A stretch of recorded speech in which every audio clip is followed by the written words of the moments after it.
लैला अलिफ लैला अलिफ लैला अलिफ लैला अलिफ लैला अलिफ लैला। हर शब नई कहानी दिलचस्प है बयानी, सदियां गुजर गई हैं लेकिन न हो पुरानी।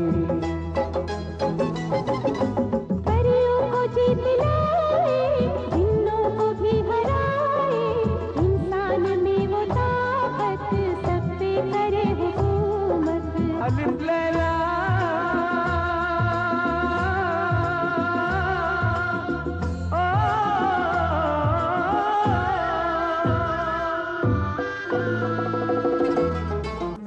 बगदाद का मशहूर अब्बासी खलीफा हारून रशीद एक ऐसा इंसानियत पसंद हुक्मरान था जो अपनी रियाया का हाल मालूम करने के लिए रात को भेस बदलकर अपने शहर, गांव और गलियों में जाया करता था। इस तरह खुशहाल और जगमगाते हुए बगदाद के अलिफ लैलवी दिन और रातों से बहुत सी अजीबो गरीब, हैरत अंगेज दास्तानों ने जन्म लिया। एक दिन भेस बदले हुए खलीफा हारून रशीद एक गली से गुजर रहा था। सादिका, हमें अंदर जाने दे। नहीं, अंदर नहीं जा सकते। अब क्या होगा? घबराओ नहीं बुशरा। सादिका, हमें अंदर जाने दे। नहीं, नहीं जा सकते। हमें जाने दे। ये मेरे शौहर का घर है। ये मेरे भी शौहर का घर है। तेरा शौहर तो ये आज बना है। मेरी शादी तो इससे 5 साल पहले हुई थी। क्या तू नहीं जानती? 4 बेटियां हैं मेरी इससे। अरे हट, तमाशा न बना। हमें अंदर जाने दे। हमें हमारे घर में जाने दो सादिका। अगर तुम घर के अंदर गए तो मैं बगदाद के आदिल खलीफा हारून रशीद के पास फरियाद लेकर जाऊंगी। मैं तुम्हें वहां तक जाने नहीं दूंगा। मैं जाऊंगी, जरूर जाऊंगी, फरियाद करूंगी। अरे तेरी फरियाद सुनने के लिए उनके पास वक्त कहाँ है? वो बहुत ही मसरूफ हुक्मरान हैं। तेरी फजूल बातें सुनकर अपना वक्त जाया नहीं करेंगे। अरे छोड़। मैं अपनी जान दे दूंगी और तेरी जान ले लूंगी, मगर तुझे अंदर नहीं जाने दूंगी, समझी ना? मैं तुझे अंदर नहीं जाने दूंगी। मैं तुझे इस घर में नहीं घुसने दूंगी। तू इस घर में नहीं आ सकती। मैं तुझे अंदर नहीं जाने दूंगी। मैं तुझे अंदर नहीं जाने दूंगी। रुक जाओ, मैं कहता रुक जाओ तुम लोग, मत लड़ो आपस में। कौन हो तुम? मैं अमीरुल मोमिनीन खलीफा हारून रशीद का एक अदना खादिम हूँ। उन्होंने मुझे हुक्म दिया है कि तुम सब दरबार में हाजिर हो जाओ और झगड़े की वजह बयान करो।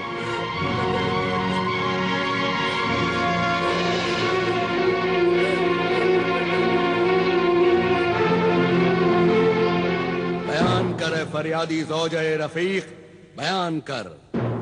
रफीक और बुशरा, तुम्हें भी सच्चाई बयान करने की इजाजत है।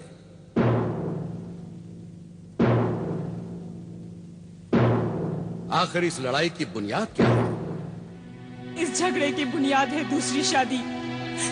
मेरे शौहर ने दूसरी शादी कर ली है। अमीरुल मोमिनीन। अमीरुल मोमिनीन, हमारे मजहब इस्लाम ने दूसरी शादी की इजाजत दी है। मगर किन हालात में दूसरी शादी की इजाजत दी है? अगर औरत बांझ हो या बच्चा पैदा करने के लायक न हो या फिर मुसलसल हमेशा बीमार रहती हो। और दूसरी शादी करने के लिए अगर पहली बीवी इजाजत दे तभी शौहर दूसरी शादी कर सकता है। क्या तुमने अपनी दूसरी शादी करने से पहले अपनी पहली बीवी से इजाजत ली थी? जी नहीं। तो फिर तुम गुनहगार हो। तुमने अपनी पहली बीवी पर जुल्म किया है और मजहब इस्लाम को बदनाम किया है। मगर इसमें मेरा क्या कसूर है अमीरुल मोमिनीन? कसूर है हुजूर, कसूर है, बहुत बड़ा कसूर है। ये भी मेरे खाविंद के गुनाह में बराबर की शरीक है। तुमने या तुम्हारे माँ बाप ने मुझसे आकर पूछा पूछा मुझसे आकर कि मैंने अपने शौहर को दूसरी शादी की इजाजत दी है या नहीं? और अब ये जुल्म मैं बर्दाश्त कर रही हूँ अमीरुल मोमिनीन। तुम्हारा इल्जाम सही है मजलूम सादिका। आखिर तुमने दूसरी शादी क्यों की? क्योंकि इस बीवी से मेरी 4 लड़कियां पैदा हुई, इससे कोई लड़का पैदा नहीं हुआ।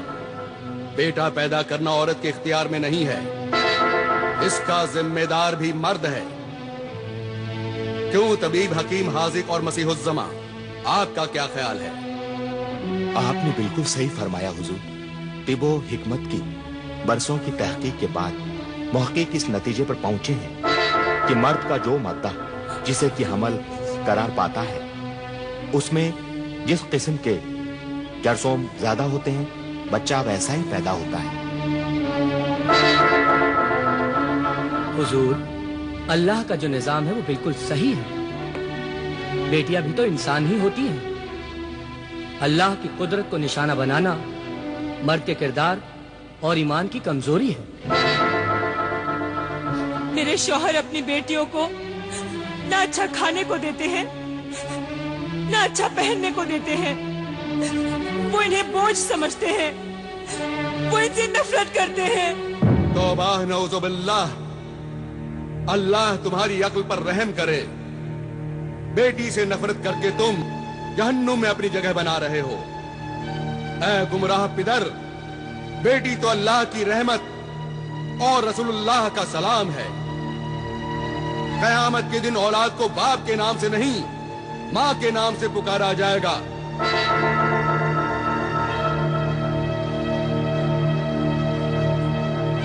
कितना बड़ा दर्जा है औरत का। माँ के कदमों के नीचे ही जन्नत है। ये दुनिया औरत के लिए ही बनाई गई है। औरत ने ही बड़े बड़े पैगंबरों को पैदा किया। बड़े बड़े वली अल्लाह, दरवेश, कौम के रहनुमा और मुजाहिदों ने माँ की गोद में ही परवरिश पाई है।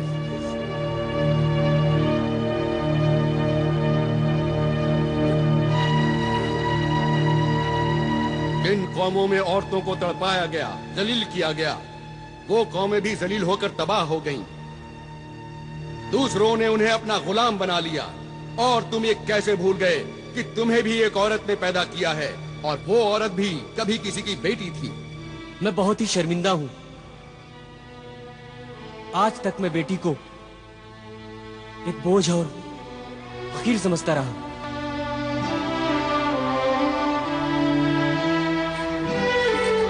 आज आपने मेरी आंखें खोल दी और मुझे बता दिया कि बेटी का दर्जा क्या होता है।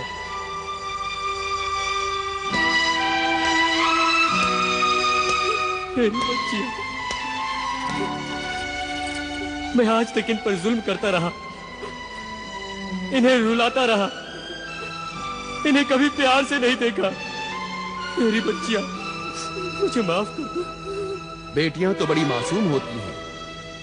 उनकी छोटी छोटी बातों का, उनकी जरूरतों का, उनके अरमानों का माँ बाप को ख्याल रखना चाहिए। अफसोस तो यह है कि औरत को खुदगर्ज मर्द ने अपना मोहताज बना रखा है। ये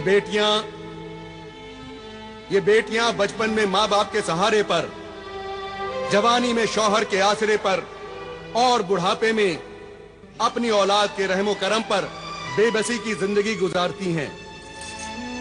इसलिए मैके की मेहमान, मुसाफिर ये बेटियां अपने ससुराल पहुंचने तक खिदमत ही खिदमत करती रहती हैं। इसलिए अपनी बेटियों को खूब पढ़ाओ, इल्म और हुनर सिखाओ, ताकि वो मर्द की मोहताज न रहें और बेसहारा जिंदगी होने पर इज्जत की रोटी खा सकें। याद रखो, बेटों से ज्यादा बेटियां ही माँ बाप से मोहब्बत करती हैं। मुझे माफ कर दीजिए हुजूर, मुझे माफ कर दीजिए। मुआफी मुझसे नहीं, अल्लाह से मुआफी मांग। अपनी मजलूम बीवी और मासूम बेटियों से मुआफी मांग और जा अपनी बेटियों की बेटों की तरह परवरिश कर।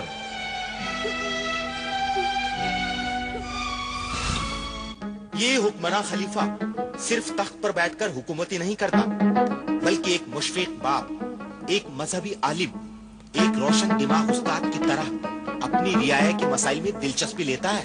सिर्फ दिलचस्पी ही नहीं लेता, उनके मसाइल हल करता है और जीने का सलीका सिखाता है। ये गरीब और अमीर दोनों का हमदर्द है। ये सुना है कि खलीफा हारून रशीद की बेगम आलिया जुबैदा को उनसे बड़ी शिकायत है कि वो उनके साथ ज्यादा वक्त नहीं गुजारते। ताज्जुब है। हुजूर अनवर, आज हमारी तबीयत थी कि हम आपके साथ उस नहर के किनारे चहलकदमी करें जो आपने हमारे लिए नहर जुबैदा बनवाई है। यकीनन हमें बहुत ही खुशी होती बेगम आलिया, लेकिन आज आप हमें मुआफ फरमाएं। शाम होने वाली है और हमें अपना फर्ज अदा करने के लिए महल के बाहर जाना होगा। आप जैसे फर्जशनास शौहर की बीवी होना तो हमारे लिए बाइसे फख्र है, और ये तो हमारे लिए और भी खुशी की बात है कि जो वक्त बीवी के साथ गुजारने के लिए होता है वो भी आप अपनी रियाया की भलाई और खिदमत में गुजारते हैं। इसके लिए तो हम वाकई आपके एहसानमंद हैं बेगम, जो ये कहकर आपने हमारी हौसला अफजाई की है। वाकई अगर शरीक हयात बीवी शौहर के जज्बात और उसके कामों में शरीक हो तो शौहर अपने नेक मकसद में जरूर कामयाब होता है। वक्त हो चला है मेरे सरताज, आप जाइए, देर हो रही है। न जाने कितने मौसम गुजर गए हैं, लेकिन हम आपकी सैरो तफरीह की ख्वाहिश पूरी न कर सके।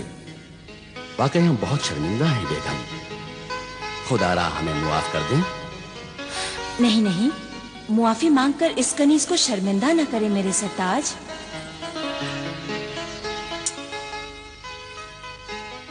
जब बीवी अपने शौहर की हर ख्वाहिश को अपनी खुशी बना लेती है तो उसे किसी बात का अफसोस नहीं होता, और हम इस बात को अच्छी तरह जानते हैं मेरे सरताज कि जो लोग आप तक नहीं पहुंच पाते आप उन तक पहुंच जाते हैं। अल्लाह हाफिज। अल्लाह हाफिज मेरे सरताज।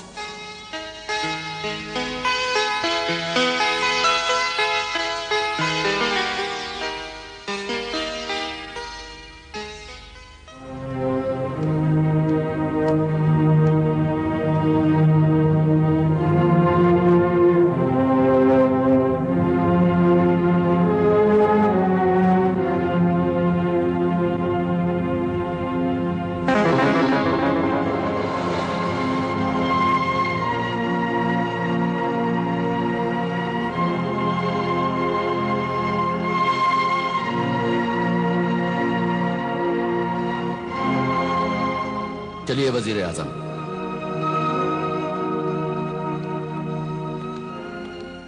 अल्लाह के नाम पर कोई खाना खिला दो, मुझ भूखे फकीर को कोई खाना खिला दो।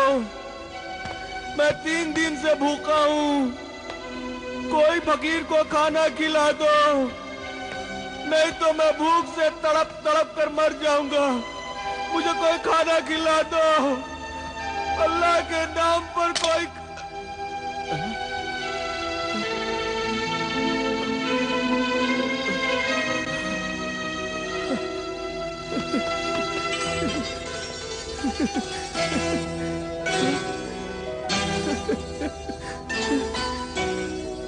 दीनार, 1 दीनार, वो भी सोने का?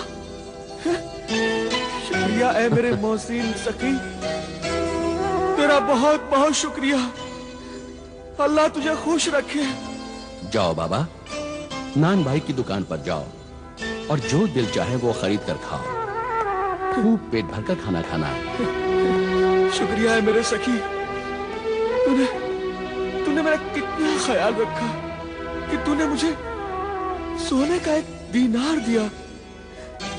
तू चाहता तो चांदी का 1 दिरहम भी दे सकता था, मगर तू जानता है कि मैं 1 दीनार लेकर अपनी मनपसंद का खाना अच्छे से खाऊंगा, और इसमें से जो रकम बचेगी वो मैं बचा कर रखूं ताकि मैं आइंदा भी भूखा न रह सकूं, पेट भरकर खाना खा सकूं। शुक्रिया मेरे मोहसिन सखी, तेरा बहुत बहुत शुक्रिया। मेरा शुक्रिया अदा करके मुझे शर्मिंदा न कर। शुक्रिया तो उस अल्लाह का जिसने मुझे इस लायक समझा कि मैं तेरी खिदमत कर सकूं।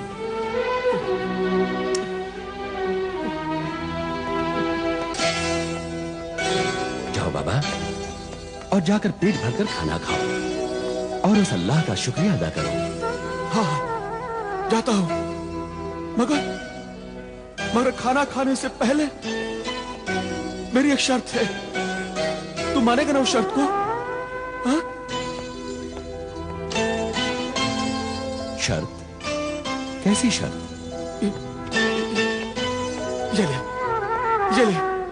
ये कोड़ा ले और मेरी पीठ पर 3 कोड़े मार। 3। जब तू 3 कोड़े मारेगा तभी मैं खाना खाऊंगा। क्या तू पागल है नाबीना फकीर? नहीं, मैं पागल नहीं हूं। मैं पूरा होशो हवास में हूं।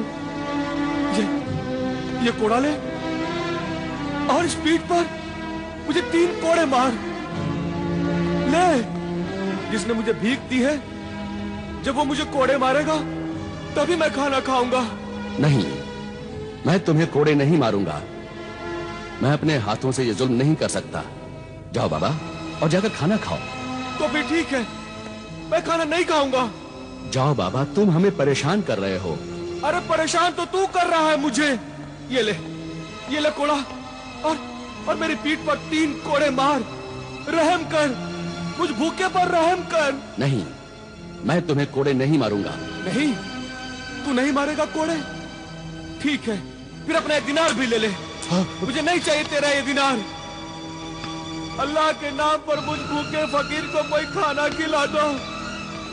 अल्लाह के नाम पर कोई खाना खिला दो। अल्लाह के नाम पर कोई खाना खिला दो। मैं 3 दिन से भूखा हूँ।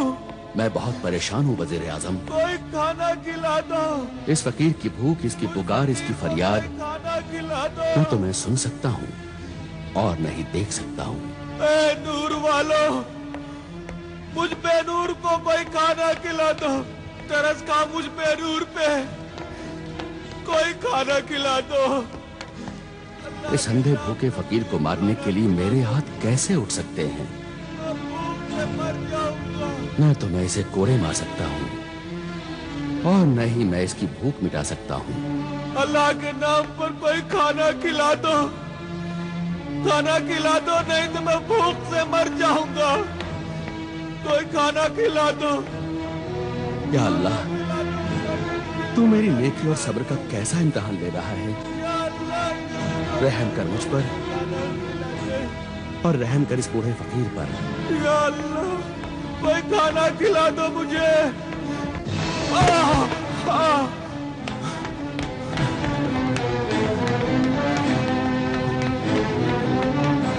अरे बाबा, बाबा, बाबा, उठो बाबा। बाबा, कौन हो तुम? मैं एक तालिबे इल्म हूँ। बगदाद में जो कुतुबखाना है, वहां किताबें पढ़ने के लिए आया हूँ। अरे तुम वही हो ना जिसने मुझे सोने का दिनार दिया था? है तालिबे इल्म, इस बगदाद शहर में तुझे इल्म तो मिल जाएगा, मगर मुझ भूखे फकीर को रोटी नहीं मिलेगी। रोटी नहीं मिलेगी मुझ भूखे फकीर को। जरूर नहीं मिलेगी। अल्लाह के बेशुमार नेमतों से मालामाल बगदाद शहर में कोई भूखा नहीं मर सकता। उठ ऐ जिद्दी फकीर, मैं अपने इन बेगुनाह हाथों को गुनहगार बनाऊंगा। मैं तुझे कोड़े मारूंगा और तुझे खाना खिलाऊंगा। तो तू मुझे कोड़े मारेगा? शुक्रिया मेरे मोहसिन सखी, तेरा बहुत बहुत शुक्रिया। ले ये कोड़ा ले और मेरी इस पीठ पर 3 कोड़े मार। ले मार कोड़े। या अल्लाह, मुझे मुआफ करना। मार जोर से कोड़े मार, तभी मैं खाना खाऊंगा। मार। या अल्लाह, मेरी तौबा है। अल्लाह मुझे मुआफ करना। मार, दूसरा कोड़ा मार। मार मेरे नेक नफस मददगार, मार। तीसरा कोड़ा मार, जल्दी मार।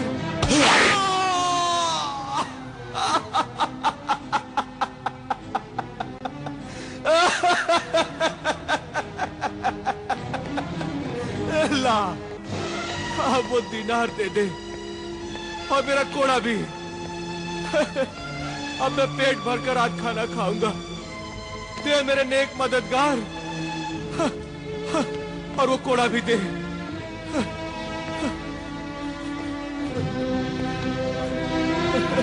आज मैं पेट भरकर खाना खाऊंगा। पेट भरकर खाना खाऊंगा मैं। पेट भरकर खाना खाऊंगा।